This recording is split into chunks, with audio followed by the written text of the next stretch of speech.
Hello বন্ধুরা, কেমন আছো সবাই? আশা করি ভালো আছো।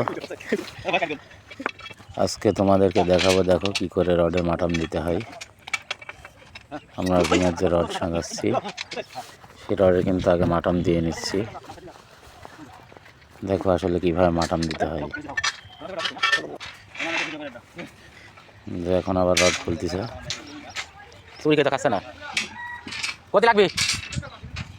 দেখো কিভাবে আমরা রড খুলি, রড শার্ট করি।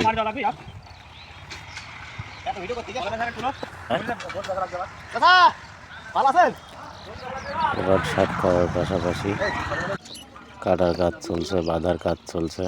এই যে সবাই বানতেছে। অনেক বড় ছাদ, সেজন্য অনেক সময় লাগলো ভীম বানতে। ভীম বান্ধা শেষ, টপ বাঁধার কাজ চলছে। Extra top.